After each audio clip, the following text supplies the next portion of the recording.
Holy cow, we're live!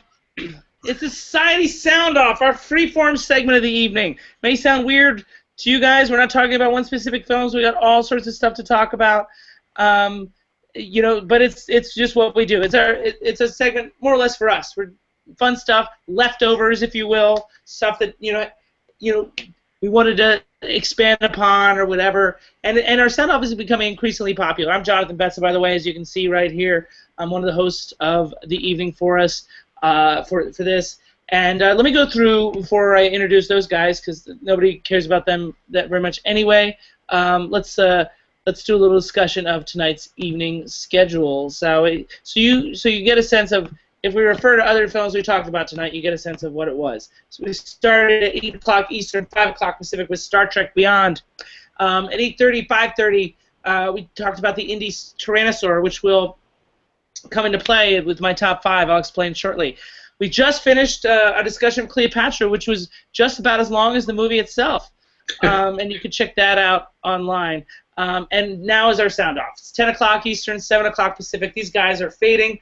I have been working 100-hour weeks for the last 3 weeks. I'm working on a film, so I'm exhausted, and you can hear it in my voice. I'm got a little cough thing going on, so just be prepared for that over the course of the next 45 minutes to an hour, probably closer to an hour. It's it's how things go. I've been drinking champagne for the evening, so I'm getting drunker as the evening goes along. I already had my graphic up. Speaking of graphics, time for my cohorts. First, Drunk Davie. How you doing, my man? I'm doing well. Are you excited for your segment tonight? You bet. That doesn't sound very excited. I'm not gonna lie. That's classic Davie, though. You're not supposed to speak until you're introduced. Oh, no one knows you. Burn. Classic Davie. So Davie, you're not excited? I am. I'm pretty pumped. When Syracuse went to the Final Four, was this the face you made this year? I was even more excited than this. Oh. That person laughing, he just returned from the bathroom. He just took a whiz, quote unquote. This is Jay Money. Welcome back from the bathroom. How's your canned drink doing there? Can I talk now? It's okay. It's okay for me. Yeah, you're officially introduced. It's good. It's good. I'm happy to be here, guys. I want to see you do your magic, because generally speaking, I'm just here for filler. And that's right. Except for the LaBeouf segment, you have very little to do during the sound offs. I like sitting around for an hour watching blurry images on my computer screen, so this is one of my favorite hobbies, for the most part. Excellent. Well, welcome aboard. And I forgot the graphic for the next segment. Great. So, what are you saying now? Are you gonna whine? No, I think it's fantastic. Keep going. Okay, cool. What is it you're drinking again? I'm drinking a Snapperhead IPA. Okay, cool. First up tonight is our second run segment. So just to explain, our second run is there's frequently movies that will come up over the course of conversation where one of us will say, "Oh, I didn't see that," and then we will go and try and watch it so that we can bring it up and be like, "Okay, I finally watched it. I can offer my opinion." Sort of like a leftover type segment. And in particular, as part of our year-end special we did back in February, we all watched a bunch of movies from 1990, right, Davie? Yeah, all kinds of them. And as we did this whole discussion of 1990 in review, and it wound up being one of our more popular shows. You can look at it online right now. We discuss all sorts of things about the films of 1990, and we're doing it again this year with 1966, because that's 50 years ago now. But the 1990 films, they were stacked up in my Netflix queue. And you guys don't do DVDs anymore on Netflix, right? I do actually. Rarely. Oh, you do? Okay. One of the tricks, I don't know if you know this, David, and you say you always want the show to be a resource, so this is a trick for other people that still get DVDs off Netflix.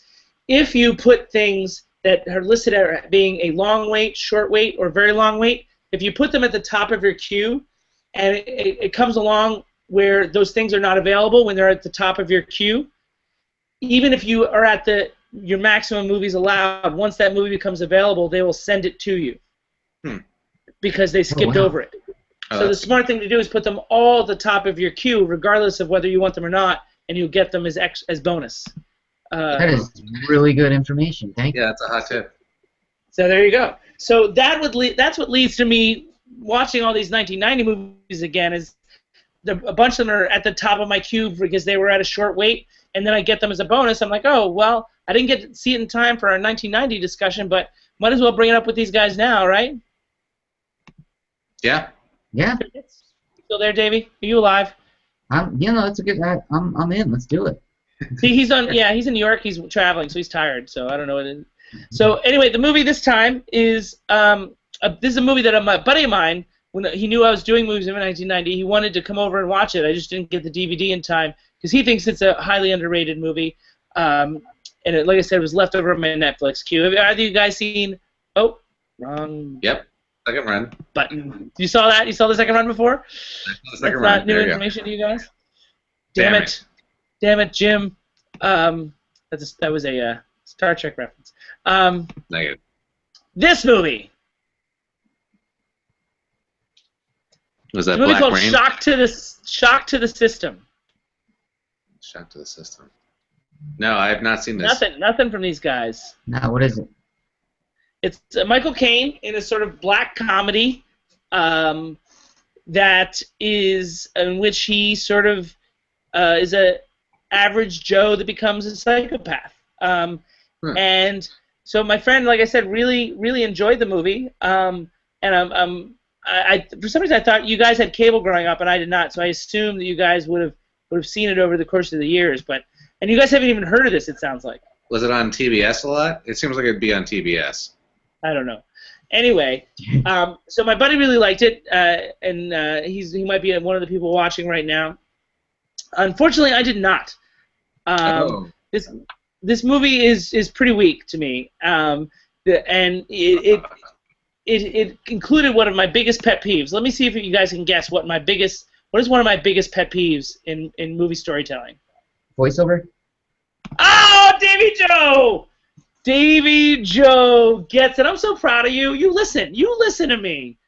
I'm really proud of you. Egregious voiceover in this movie. Egregious. It's pathetic. It had an attempt at social commentary, but it was kind of trite. Almost it's too clever for its own good. The direction of the film achieves sort of like a rudimentary Hitchcockian tension, but without any real perspective. There's one or two cool long takes, but not enough to feel good about the film. And you guys who are both in New York right now, the geography of New York was all messed up. And they had this magician allegory that ran throughout the film that was just incredibly forced. And they maybe just took it a step too far. And we talked about this a little bit when we talked about Educating Rita, but I'm not the biggest Michael Caine fan. And this is Michael Caine at his hammiest. He really played it over the top. He's playing mental illness without any specificity. He's a guy who's frustrated with his means, and his wires go off. But it's just sort of a generic crazy man type of performance. There's no depth or anything underneath the surface. Supporting characters, I would say, did the best that they could, but they didn't have a lot to do with either. I mean, I think everyone involved with the film thought they were doing something pretty clever, but to me, it just is pretty hollow and not as fun as it thinks it is, or it wanted to be. So I'm sorry to my friend that really wanted me to watch it, and I was hoping you guys had seen this one, but so we could talk about it more. But now that I've talked about anything, does it ring any bells, or still like nothing? Definitely have never heard of this movie, and definitely have never seen it. Wasn't it just Michael Caine Day, though, or something? Was it what? Wasn't it just like Michael Caine Day or something? Or did he just officially get his name changed to Michael Caine or something? What? I feel like I heard this in the news relatively recently, but I could be wrong. All right, I'm going to look this up. Davy's our Google machine. Davy knows how to use the internet. While you do that, Davy, the camera's on you while you do this. Okay. This movie gives you no bells ring for this movie? No bells. But Michael Caine did just change his name to Michael Caine. There we go. Thank you very much. And Wow. you know what, JB, I'm a little upset that you would besmirch the star of Jaws 4 like the way that you just did. I mean, Michael Caine is an actor who deserves at least respect. Respect for being called Michael Caine. Okay. Listen, hey, I mean, there's the early Michael Caine, like Sleuth, and the Ipcrest File, and Alfie from 1966. We'll be talking about it later. That's Michael Caine that I like. Anything, like the Get Carter, anything after that. The Italian Job's good. Anything after that is I struggle with. Although you're a big Hannah and her sisters fan, aren't you? Oh, there's Alfie, but then there's Alfred. I mean, it's a full range of Michael Caine. That's a fair point. Hannah and her sisters. What's that, Davey? That was some good Michael Caine. Hannah and her sisters. Davey right now is just counting the minutes till his segment. He's just punting the rest of this show. It's my favorite movie of all time, Hannah and her sisters. And he's writing things down for our roll call that's coming up later, ladies and gentlemen, because many of you like to know all the movies that we talk about over the course of an evening. All right, so you guys got nothing in this movie, so I'm going to move on. Everybody good? I'm good. Say yes. Check that one out. All right. Doctor System, I'm not a fan. That was the second run segment. Time. And I get another segment. What's that, J Money? What's that, J Money? Did we lose J Money? No, I think we might have. Did you guys? There you are. You can hear me now? Yeah. What did you just say? Was it clever and witty? No, I was just saying to keep going. Oh, Go excellent. for it. That's what we'll do. And it's time for the top 5. Queen Elizabeth is proud of the independent film movement in Britain. So, this top 5 was inspired by. Our top 5s are rarely sponsored by the indies. So it was good that we got one that is sponsored by one of the indies here. So we talked about Tyrannosaur in the Indie Spotlight tonight, so we're going to examine the best films of the indie British scene. Now, in fairness, it's hard to pinpoint, what's truly independent, especially in Britain before the mid-'80s, let's say, because the term itself didn't apply in the same way. So it's complicated. Like there's this great movie from 1942 called "Went the Day Well" that I'm showing this picture of now. That it feels independent in nature, but I'm not so sure there was really an independent film scene, especially in Britain at the time. There wasn't a lot of fringe stuff going on. And you can look at 60s films like Saturday Night and Sunday Morning and Loneliness of the Long Distance Runner. They might qualify, Room at the Top maybe, but it's hard to say because it wasn't like there was a true independent financing thing going on at the time. Like it was mainly a studio system thing at the time. So I mainly use independent Spirit Award nominees as a barometer to truly determine what qualifies as an independent film and what doesn't. Are you guys on board so far? Yeah, that's fair. That's a fair system. All right, fair system. Cool. Let me see if I got my first picture up. Davey, do you have any questions on this? No. Okay. In fairness, if you have not seen Went the Day Well, to both the audience and Davey, and I highly recommend it. It's a great unknown little film. With Nail on Eye is another example of is it indie? It's sort of indie. You guys know with Nail on Eye? Yeah, I guess I would have assumed that was indie. Was it? Okay. Technically not indie. It might be. I probably wouldn't have cracked this top 5 because you'll see this top 5 is actually pretty. These movies are pretty effing awesome. So I start with a big Oscar winner from 1989. Yeah. My Left Foot, winner of Best Actor and Best Supporting Actress. Also a Best Picture and Best Director nominee. It thrust the director Jim Sheridan in the spotlight and also introduced the world to Daniel Day-Lewis, who's now the record-holding Oscar winner. No other person. This is his first of 3 Best Actor Oscars, and no other person has won 3 Best Actor Oscars. Obviously, the performance is astounding. At the time, I think it was groundbreaking. but both the narrative and the movie itself are pretty gripping. It's highlighted, I think, by how three-dimensional Christy Brown is. Like a lot of these handicap movies, they're sort of the victim and whatever. But Christy Brown is three-dimensional. He's kind of a jerk sometimes too. He's fully rounded, and in that sense, the movie is refreshing and feels very natural and impactful, avoiding maudlin tropes. Do you guys see J Money nodding a lot? Do you guys have anything on this? Never saw it. But, it's infamous. Or, no, I'm sorry, it's famous. My mistake. There he goes. He's learning. Yep. You guys have schooled me so thoroughly on this. And it's been on my watch list to see for a number of years, and I've got to see it. I mean, there's no excuses for it. So. Well, it might be a classic movie someday, so maybe hold off until we have a discussion of it. If I waited long enough, everything we watch is going to be a classic movie. So. That's a fair point. Davey Joe. I haven't seen it either. Wow, what is happening? Oh my gosh! All right, so no arguments there. This is becoming a very lonely freeform segment. But anyway, hopefully you guys have seen this movie. But now I'm wondering, maybe not because it's sort of a lesser known film from this director, but I'm sure you've seen some films with this director. This is a movie called Naked by Mike Leigh. Have you guys seen this one at least? Nope. What's it called? Naked. Naked? Oh my God.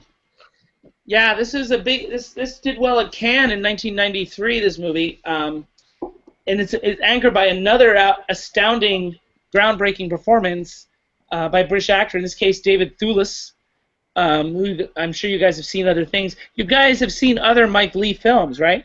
Probably. Give me some names. Secrets and Lies, Vera Drake, Topsy Turvy, the Life is Sweet, Another Year, Career Girls, Mr. Turner was I think one of his more recent ones. I saw Mr. Turner. I saw Mr. Turner. I liked it very much. That is not as the representative of some of his other films, but he's the ultimate British indie filmmaker, I would say. In this, he churns out low-budget films, one a year or maybe one every 2 years. He's almost like the British Woody Allen. He writes and directs his own films. Secrets and Lies is his most famous film because it was nominated for Best Picture in 1996 with Brenda Blethyn and Marianne Jean-Baptiste. He's known for his long takes and his improvisational style. He doesn't so much write the script as he brings the actors in and they improv it out, and then the script comes from that. That's one of his famous directorial flourishes, if you will. And in order to make this top five, I watched Topsy Turvy, which is his film from 1999 about Gilbert and Sullivan's creation of the Mikado. It's a really long movie. It's about 2 hours and 45 minutes. And I watched it for this, and I liked it a lot, but it was more flawed than Naked. Naked is something really special, and I think it's my favorite Mike Leigh film. It has inspired me in many ways. Like, it's dark, along the lines of Tyrannosaur in that regard, I think. But this one seeps into your soul even more, I think. Especially living in a big city the way that J Money and I do. It sort of underscores how lonely that can be, and alone and frustrating if you don't feel like you belong to one particular group or another. It's a fascinating character portrait, and I think a really special film. That one, I don't know if it's on any brackets, but I would definitely recommend you guys check that one out. And you guys, correct me if I'm wrong, you guys haven't even heard of this. Is that what I'm hearing? Yeah, I've never heard. Yeah. But you have heard of some of those Mike Leigh films I just rolled off. I've heard of a lot of them, in fact. So okay, that's interesting. And Davey, I hope the audience is not as bored as you look. No, I'm good. I'm riveted. What are you talking about? You're riveted. You're as riveted as you were to Cleopatra. No, way more. Way more. Okay. Well, I guess I'll have to take it. So yeah, have you heard of some of those Mike Leigh films at least? I mean, I had heard of Mr. Turner, I saw it, and I loved it. I mean, I really loved it. It was good. Ladies and gentlemen, I don't know how to explain these guys. Like, have not seen these. Well, films. first off, JB, I'm a patriot, so I don't really spend time watching these so-called traitor films that you send your life around. Fair point. I hadn't thought of that, and I feel guilty now. I feel guilty. Yeah, rightly. I'm sorry. Rightly so. Yeah, I know you guys have seen this one, because we actually did an episode on it. Number 3. Ah, We yes. discussed in episode 23.2. Davey Joe, what is it? Shame? Shame. I even referenced it earlier in the evening. Oh, I ran it. Pages. I even referenced it early in the evening when we talked about Tyrannosaur, because Shame was the first indie that we talked about in 2016, the first of the 2011 indies, if you will. And we talked about it. We know that I liked it because it's extremely naturalistic, extremely character-driven, extremely well-paced, effective, powerful, without being flashy. I mean, I think one of the things we talked about on the episode is how all of the directorial choices match what's going on in the narrative. It's not style or substance; it's a style merging with substance. And so, what do you call it? Steve McQueen, the director, is best. I mean, I know 12 Years a Slave won Best Picture, but I still think this is his best work. I think it's particularly special. And let's also acknowledge the performances, some best performances of the career of both Michael Fassbender and Carey Mulligan as his sister, and you saw her in a picture earlier. I'm trying to pull it up again. Where is it? Oh, there she is. So yeah, I mean, it's a British indie. So yeah, there it is. I think it's an extremely special film. Even though we talked about it, it's only 5 years old, but I think it's an amazing achievement, and not only the best indie of 2011, but number 3 on all time for British indies. So you guys are fans, as I recall. Yeah. But so was it released in Britain before anywhere else? Well, it's a good question in the sense that, yes, it was. It was, okay. And it's a British. It takes place in New York, but it's a British director and a British funded film. Sure, it's just that it's very much not British in any other sense. So. Well, British director, Irish actor, British actress, and a British funded. And also, in the Indie Spirit Awards, it was nominated in the Best International Film category. No, that's fine. It's just, did we even talk about its British origins when we talked about the movie itself? Because it's such not a factor in terms of the content. Yeah, it doesn't take place in Britain, but I mean, not a lot of American films don't take place in America either. No, it's not even just that. It's that it's very tied to a specific area in America, and the characters themselves are American. So it's such, there's absolutely nothing to really necessarily identify it as a British indie, other than the fact that it is made by, Well, I mean, I think that's what makes it British indie, is that it's the source of its financing and income, Yeah. Okay. And the creative auspices involved, I think, make it a British indie. Sure. One thing that I meant to point out in the beginning of this top 5 that I didn't is, you guys didn't mention it with My Left Foot, because technically My Left Foot takes place in Ireland. Close enough. Yeah, well, more or less true. I mean, but My Left Foot was funded with British money as well. It's an Irish director, had British financing at its core. So it's a UK type of production. Does that make sense? And the Irish film industry is very strong, and there's a lot of Irish films, but a lot of them get their money, some funding from the UK Film Lottery. Okay. So that's how My Left Foot qualifies. Everybody cool? I'm cool. We're cool. That might come up again. Davey, Joe, anything on Shame? I know you've seen that one. No, it's a great movie. Yeah, it's a great movie, definitely. Okay. And Shame, I think, was one of your you agree with me? It was your favorite indie out of all the ones we watched so far this year. Isn't that right, Davey? I think it was the Shame and Melancholia. I think. Melancholia. Okay, yeah, and Jay Money's was Melancholy, and mine was Shame, and you like them both. I think. Yeah, I like Shame immensely. So no debate. Cool. Excellent. Now on to number 2, another movie that I know you guys have watched.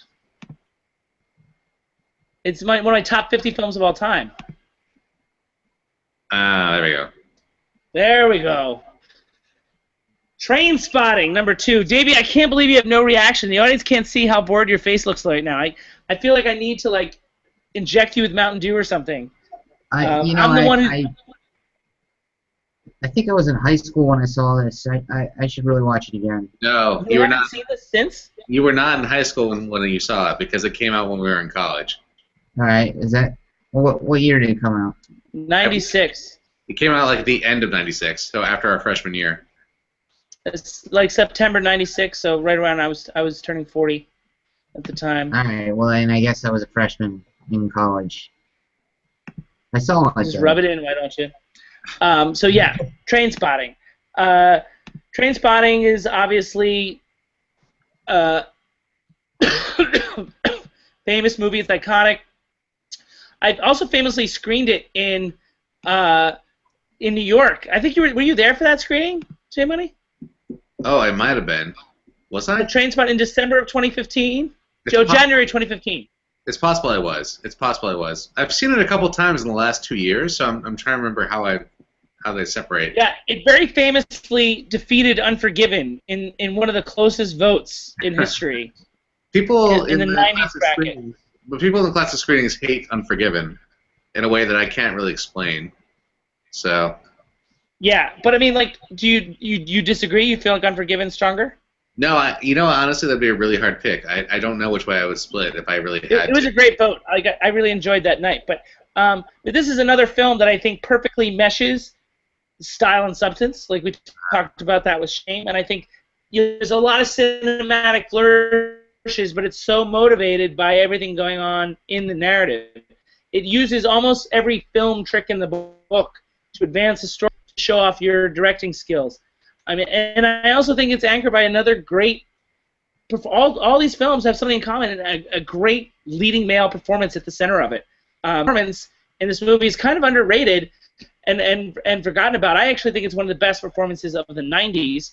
I would also say that the withdrawal sequence is one of the best sequences of the '90s. It's just extraordinary cinema that is heart-wrenching. And emotional and very powerful, this sequence. The film's iconic. It launched several careers. Not to mention, let's not even talk about its use of music, which was outstanding as well. Again, one of my top 50 favorite films of all time. So I'm not going to say too much negative about it. Jay Money, you've seen it recently. I've seen it. I've seen it with I think at least 2 or 3 times in the last 3 years, actually. And it's interesting because I saw it when it was in the theaters. And then I didn't see it for a long time, and then like I'm saying, I watched it again recently, and I liked it better on the more recent viewings. I mean, I liked it when it came out, but it was also a movie that I was definitely not familiar with in terms of the pacing, the aesthetic, and a lot of other things about it. I didn't quite know how to put it together, I think, mentally. And over the years, watching it again now, it's it felt very familiar, it felt very comfortable, and also I think I picked up on a lot more of what was actually happening between how the characters and performances sort of worked. So in that sense, it actually grew for me. In that sense, I've actually come to appreciate it even more. I was a big fan of the soundtrack. I mean, this is my entry point to Underworld, and I was a huge Underworld fan at one point in the late '90s and early 2000s. So it kind of all plays together. But. And Jay Money, Davey Joe, you were holding your face there for a second. You have a headache? No. So you have not seen Trainspotting in 20 years? It's been. You've not seen Trainspotting in 20 years? No, I haven't. I remember liking it though. It's worth seeing it. It holds up. It holds up surprisingly well, especially knowing how Danny Boyle is now. Well, hold off because it might come up. It might come up as a classic movie screening sometime. Yeah. Well, there you go. It advanced to the second round of the '90s bracket. Cool. These guys are really quiet tonight, and I'm the one with the voice problems. I was counting on them to fill the void. So anyway, Trainspotting was number 2. Number 1 is one of my top 25 favorite movies of all time, and it documents the same events that a famous song does. The U2 song that documents these events that took place in January of 1972 in Ireland. This is Bloody Sunday. The song, U2 song, of course, is Sunday, Bloody Sunday. And this is the film that introduced us to Paul Greengrass, who has a movie that just new movie that just opened this past weekend, I believe. This is to his shaky cam tactics that lesser directors make feel awkward and trite, but he manages to make it work perfectly with the narrative he's trying to tell. I think one of the clever things about this movie is how it documents both sides of the situation. It doesn't necessarily take sides, and in that sense, it more clearly shows the misunderstanding and confusion that led to the chaos and violence of January 1972. I think it also underscores the three-dimensionality of the people, the flaws on both sides, listing the Irish are the victims and the Brits are evil. And once again, as in case with all these movies, another great leading performance at its center. An actor maybe is not as famous as Day-Lewis, Fassbender, McGregor. James Nesbitt in this movie is extraordinary, and certainly as Oscar with me, I think the movie is fascinating, raw, vital, powerful, compelling. I think it's obviously one of my favorite films, top 25 all time. So I think it's the best film of 2002, one of the best, probably top 3 films of the decade, the 2000s, and certainly the best British indie of all time as far as I'm concerned. I hope you guys have seen this film. Hell no. But again, I want to. I feel like you're picking a lot of movies that are kind of coming out of the late 80s to early to mid 90s, and that's a segment of film that I'm really not familiar with for a variety of reasons. Well, I mean, the films are from, let's see, they're 2002, 1996, 2011, 1993, and 1989. So I guess partially. 2002 was a bad year for you? Which one was 2002? Bloody Sunday. Oh, I thought that came out in the 90s. All right, I rescind what I just said. That's fine. I should have watched it by now, but apparently I have not. So you've at least heard of it? Oh, yeah. No, I'm familiar with it. I've seen Davy it. Joe. I've seen it. It's great. It's great. So, out of the 3 you've seen... I think it's the shaky cam thing. The shaky cam thing, I think, is what I think it threw a lot of people. It was definitely, at the time, I thought it was pretty radical. Pretty what? Pretty radical. Yeah, no, for sure. But I mean, like, it works for this story. Yeah, it does. It really does. How's my order out of the top 5? How does that translate? Let's see here. No, based on the 3 that you've seen. Well, it's hard for me to put a number on Train Spotting anymore, but yeah, I'm fine with it. Yeah, I'm fine with it. So you would agree with that grouping? Yeah, no, I think so. I think so. Bloody Sunday's that's a big deal. So that could be number 1. Well, I am relieved that you're on board with that. Did you see J Money, do you have any?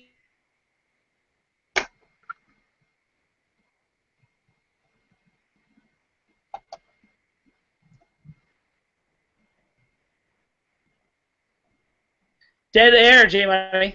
Yep, there we go. It seemed like you dropped out there. What's going on? I was asking you, do you have any final reactions to my top 5?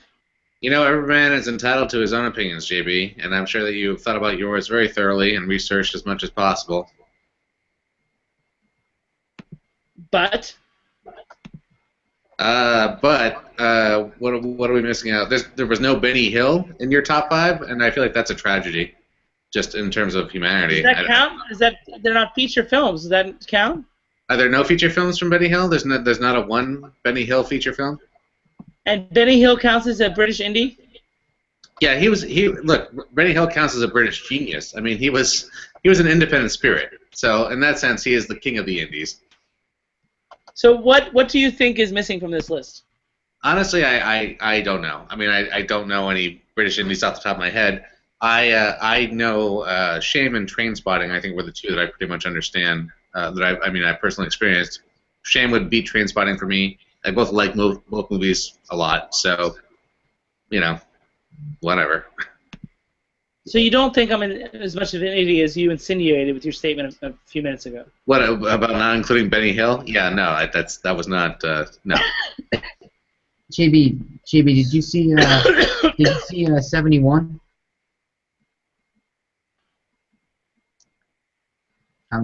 You dropped out. What was it? I've not seen 71. Okay. Check it out. I think you'll like it. I will say that this list did not include Michael Caine in any fashion, and that's also depressing, considering that he came up earlier in the evening. It feels like Michael Caine earns his due.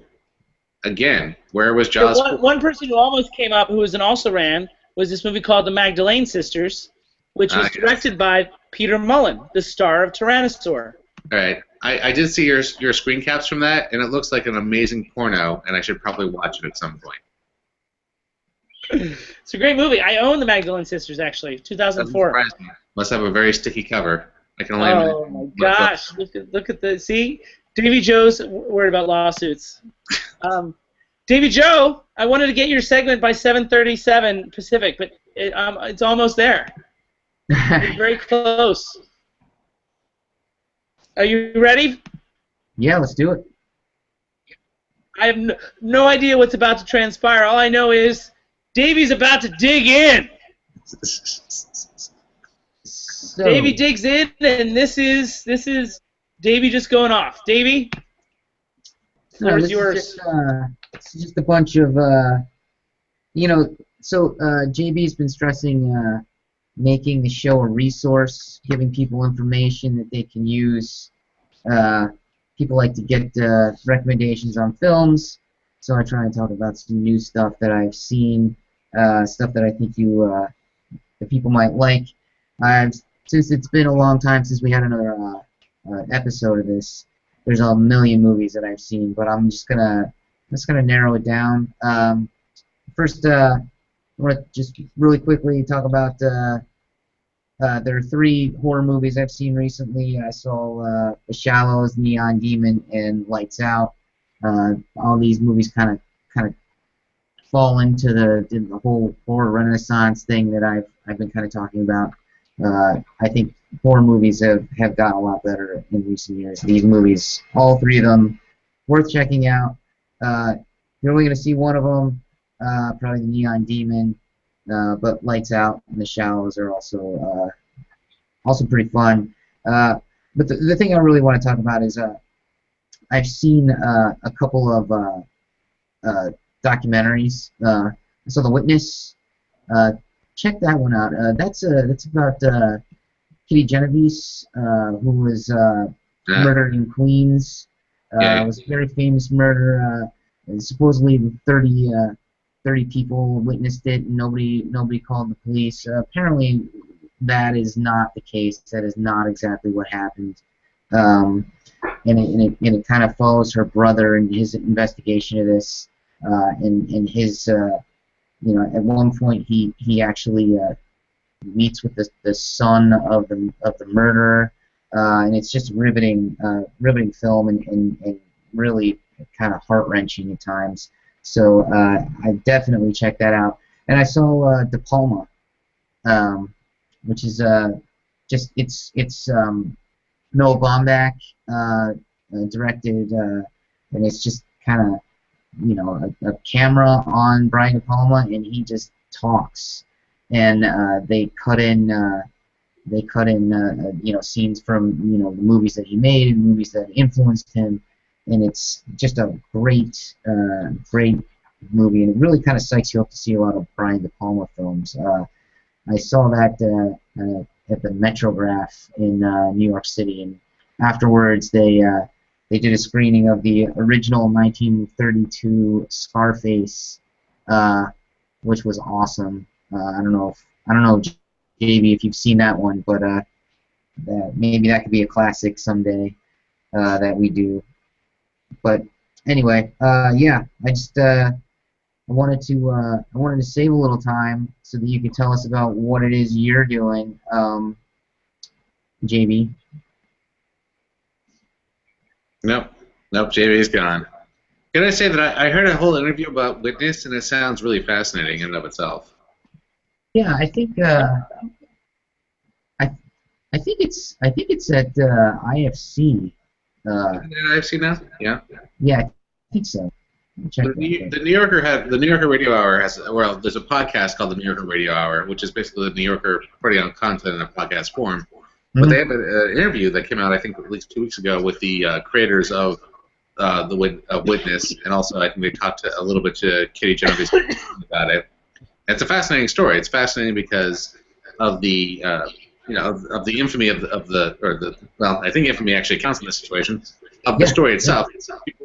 Even if people don't recognize the name Katie Genovese, I think they've all heard about this murder situation in New York in the 70s about this woman that was basically murdered in the street, and all her neighbors heard her, but nobody called the police. That was the idea, at least.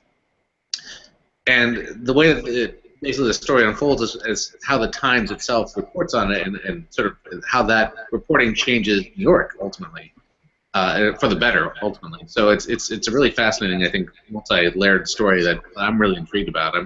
The idea that there are people that are still living on her block that were there, that's fascinating to me. The fact that there are still, go back and trace this to the original source is amazing to me, and I really want to see that. I can't recommend it enough. It was really a great movie, and I put a tweet out about it, and they retweeted me. And hey, look at that! Very good. So promotion. That was exciting. Promotion. But JB, you back? I did see the. I was here. I did see the. That J Money and I go to. We screened that several years ago, like 3 or 4 years ago. I don't know if J Money was there, but so we have screened it recently. So it is sort of in the. It's a possible classic movie screening down the line. But our classic movie screenings are. I don't know if you saw the latest email, but I think we've got them booked through next October, I think. Yeah, it's out there always. They're booked through 2020 at this point, as far as I can tell. All right, so that was Davey Digs In, wasn't it? Yeah, that was good. It was a good time. Davey dug in.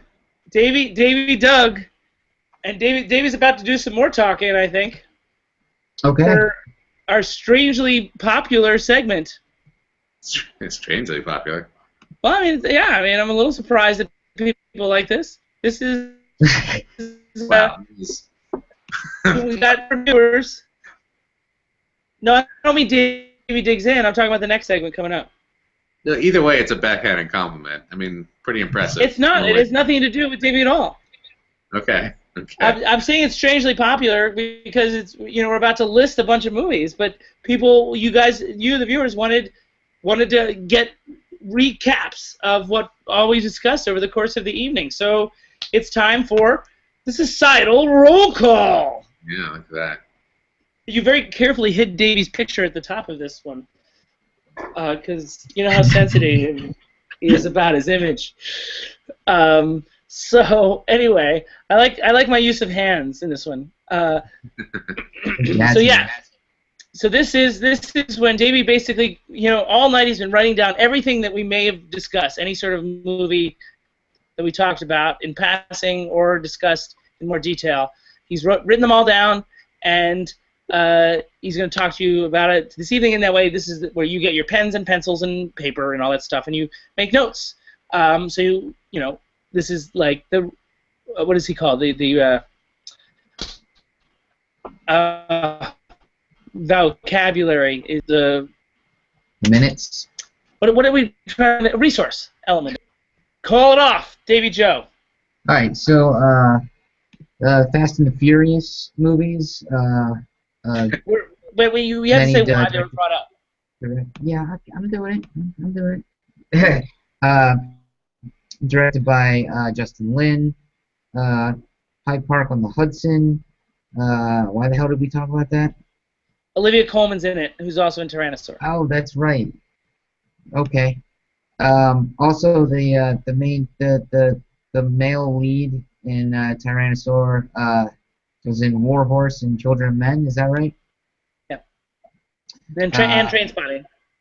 Oh, and Trainspotting. Okay. And also the bad guy, the villain of Tyrannosaur, is in Ray Donovan. It's a TV show. But don't forget the director of Tyrannosaur was in a movie we discussed. Was in what? A movie we discussed. Oh, right. Child 44. Child 44. And after each episode, do you take these papers that you write this down on, and do you like frame them or something? You like put them in a little folder that we can put them in our archives when they make a museum of us in 50 years? No, I don't do that. You should. Really good idea, though. We should have a fan raffle where we send them off to people if they win the prize. That's a really good idea. It's a really good idea. Maybe. Okay, keep going. I'll sign it too. You can put on some lipstick and kiss it. I mean, that'd be. Really I mean, sure. All right, you heard it here first. He's on board.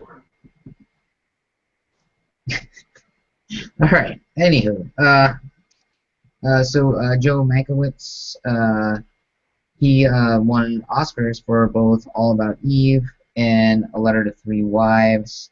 Also directed Cleopatra, which was our classic movie. I also have a sort of this kind of falls into I think I could be wrong. I think the rest of the movies all fall into British Indies. A Shock to the System. This next one is not a British Indie. I'm sorry. Hannah and Her Sisters is a Michael Caine film. A Woody Allen film with Michael Caine in it. Also happens to be my favorite movie. Wet to Dry Well. My Left Foot. Went the day well. What the day? You know what's funny is I actually have that written down right, and I just read it wrong. Wet the Day Well. Obviously not one that I've seen. My Left Foot. That was on your top 5. Naked. Was that on the top 5 also? Yeah. Okay. Mr. Turner was one that I had seen by was Mike Lee, was that his name? Mike Lee. Yes. Hey. Leigh. Secrets and Lies. Another Mike Lee film, is that right?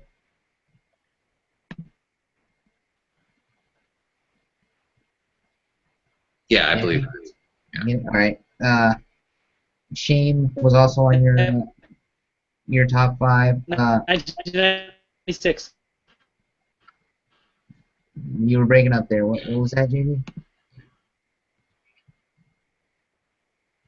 Nope. Yeah. Keep going. All right. So Shame was on your top 5, and then we had mentioned that Shame was a couple of you. I think both of you guys had Shame as your favorite indie of the last 10, and I had a tie with Shame and Melancholia, so Melancholia got mentioned there. Trainspotting also in your top 5, and you had noted that it had beaten Unforgiven in a classic showdown. Bloody Sunday was your number 1 British indie, and I had asked you if you'd seen 71. You hadn't seen it yet. So I recommended that. And then Magdalene Sisters is another British indie that you mentioned during that segment as well. And that's all the ones I have. Did I miss any? Just all the films you talked about in the Davie Diggs. Oh, I mean, yeah, we can. Sunday morning. We want to, yeah, I can roll through those again. This is the long distance run Are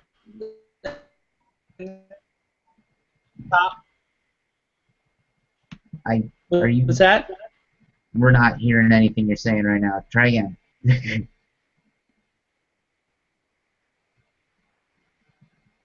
All Say that right. again.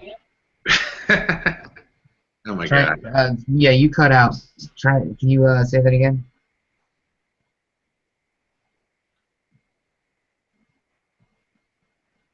I said loneliness of the long distance runner. Neither of you can hear me. You're okay right now. Long distance runner. Good. Loneliness of the long distance runner. Room at the Top. Saturday Night, Sunday Morning. Are all, like older films that are sort of independent, but not really, to some degree. Excuse me. But also, you forgot about Star Wars: The Force Awakens, which we talked about in the Star Trek segment. Yeah.